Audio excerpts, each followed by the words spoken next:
Hello mga kabibig! Welcome back sa ating bagong YouTube channel. Ito ang pinakamaingay ng YouTuber sa balat ng YouTube. Ako si Kabibig, maglabag-labag na tang with evidence. Kumatos lang pala at hindi napatay ang PBBM impeachment mga kabibig. Opo, pwedeng mabaliktad at bobotohan sa plenaryo.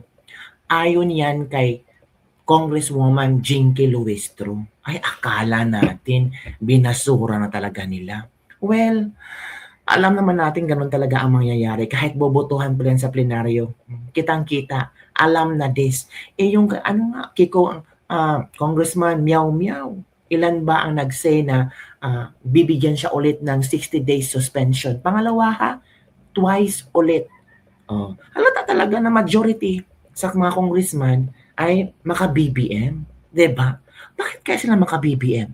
Pero we don't know.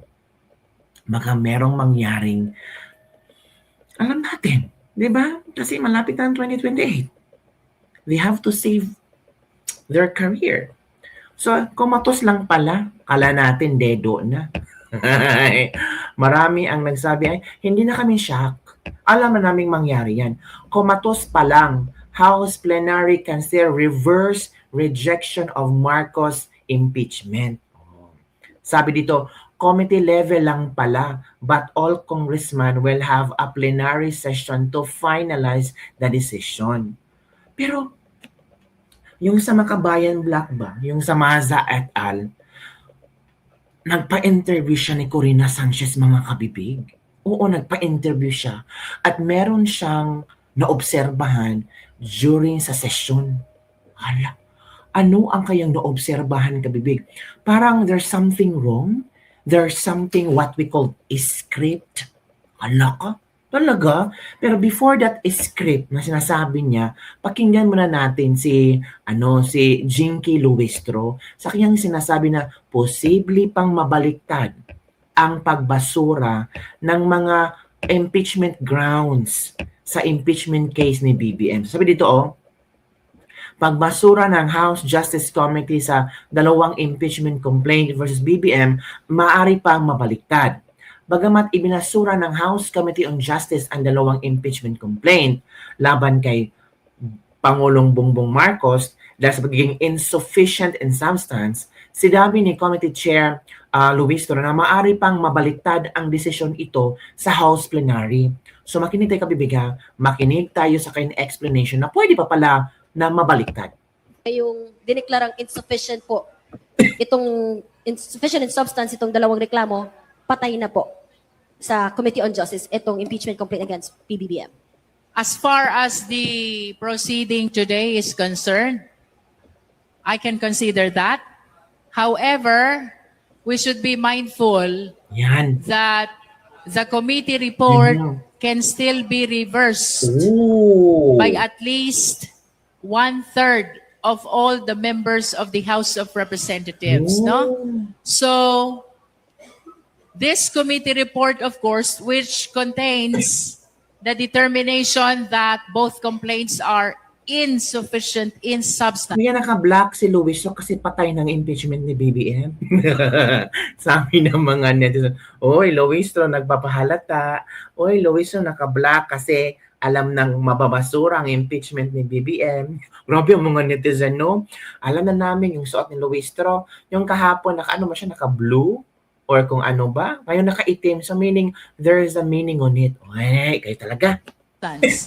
When taken up in the plenary and when reversed by at least 1/3 of all the members, the Committee on Justice will be constrained to come up with an articles of impeachment in view of that reversal.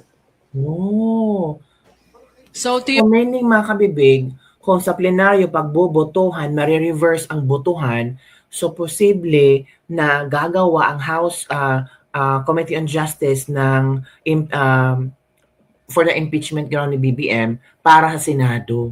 Your question, I cannot still say it's dead because there's still a proceeding that will happen in the plenary. So meron pang plenaryo mga kabibig. Ito ang sabi ng mga netizen, drama of the year, part of the script.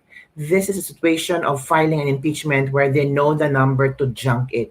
Sa gitna ng ingay sa Kongreso, sa mga scripted na talakayan at peking pagkondina, naririnig pa rin naman ang tunay na boses ng sambayanang Pilipino. Ang galit ng mga nanay naghihirap ng bigas, pagluha ng ama, ang walang trabaho sa korupsyon, kakulangan sa trabaho, pagmamahal ng mga bilihin, lalo na sa kalamansi at sigaw ng kabataan na nangangarap kinabukasan na hindi ninakaw. Insufficient impeachment complaint naman kabibing habang ang lahat ay alam na ito'y palabas lamang. Isang teatro ng palilinang upang ipakita sa publiko na may ginawa sila. Pero hindi tayo bobo mga kababayan. Alam natin ang katotohanan. Yan, ang taas ng kanyang statement mga kabibigo. Ito ay galing kay Billy LPT. Ito pa isang netizen. Kunyari lang pala ang linaw ng ground ni Marcos tapos na agad kay VP ulit sila makafocus. Pero sabi naman ni Luis Tro na posibleng ma-reverse yung desisyon kung mag-house plenaryo, kung maka one-third. Maka one-third kaya kabibig. Sabi ng iba, scripted yan. And speaking of the word scripted kabibig, nako, nag-react talaga. Yung nagsampa ng impeachment kay BBM, yung sa Makabayan Black, ay oo mga kabibig.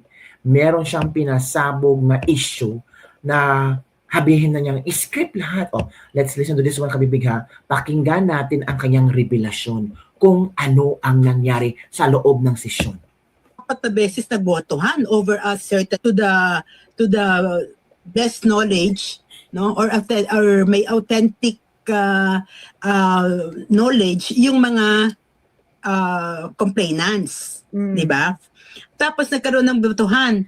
Imagine, nagkaroon ng botohan 4 times on this. No? Yung pangatlo, nakakabahala nga nasabi ni Chair Luis Tro, yes, parang yes ang nanalo, this is unexpected. So hindi na naman nila binilang yung boto. No? Binilang lang nila, siguro yung expected nila na boto na no. Diba? It's so, para sa akin, na naging kongresista, wala ko natatandaan na 4 na beses nagbotohan over a certain issue. That's informed. Diba? Oo. It's informed. Yes. Kasi, ba't 3 beses kailangan ipaliwanag? Napakasimple naman ng motion. No? Ngayon, sana hindi, na kaya ganon, may script na. May Na script. hindi na talaga paabutin doon sa hearing. No? And nakakalungkot kung mangyari ito. Pero at the same time, it's telling, no, it only affirm yung sinasabi mo. Na sila kasi ang mayoryang nandoon mayor. So hindi nila susunugin yung sarili nilang bahay. Agoy.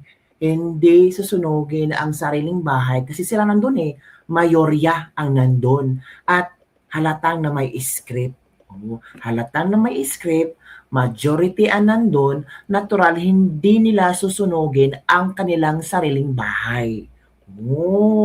And that is unfortunate because it tells of our system, no, our kind of democracy, na kung ganyan pala, na wala na palang recourse yung mga mamamayan doon sa formal processes like an impeachment process para maging accountable yung ating mga opisyales. Again. 4 na beses nagbotohan over a certain to the best knowledge, no, or may authentic